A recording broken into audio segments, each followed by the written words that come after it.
It's a floating city home to some of America's most lethal technology. On Thursday, 10-foot seas in the Gulf of Alaska rocked the USS Theodore Roosevelt as the carrier's crew trained alongside the Air Force and Marines.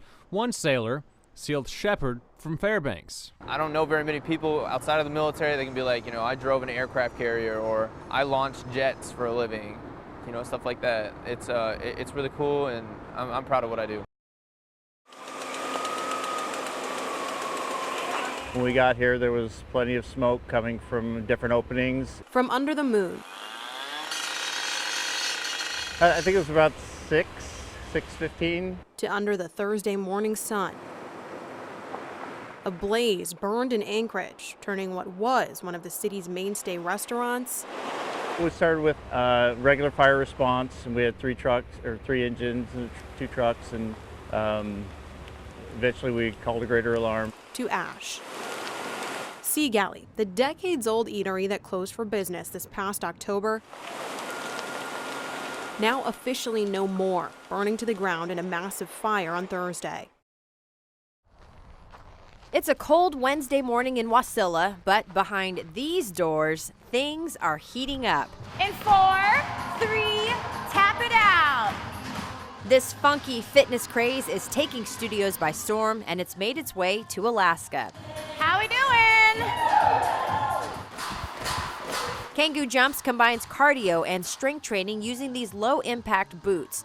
They're designed to absorb a lot of impact so that your joints don't have to. A lot of people that have bad hips or knees or just any bad joints, they're able to exercise almost completely pain-free because the boots absorb so much of the impact off our joints.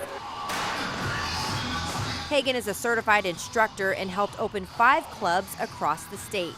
Her classes are interactive, fun, and involve a lot of, well, jumping.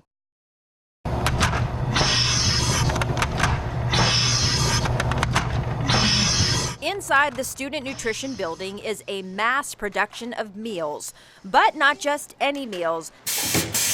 This is where all of the food is prepped, prepared, packaged, and shipped off to students in the Anchorage School District. So on a daily basis, we produce between 25 and 27,000 meals every day.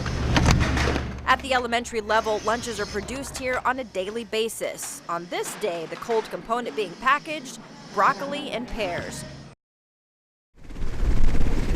In the heart of the Chugach, it's a perfect day to hit the skies. Admittedly, it's a cool ride. We're flying with members of the Army National Guard in this beauty. One in traffic, IC-35, H-16 coming out of Arctic Valley. While heading to Colony Glacier, Pilot Jones shares what makes Alaska so different when it comes to getting some air. It just never gets old.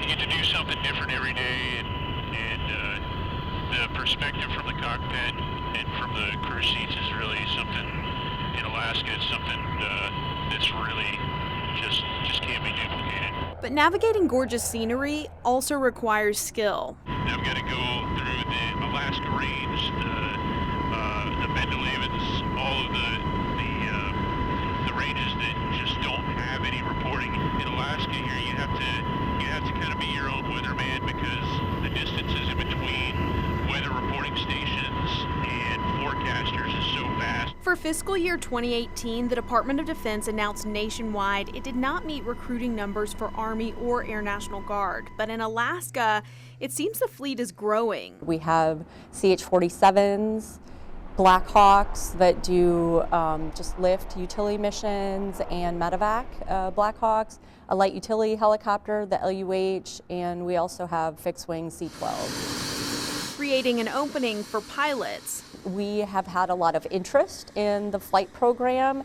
I think especially with the diversity of airframes we have now, and I think people are just really excited to support the mission in Alaska.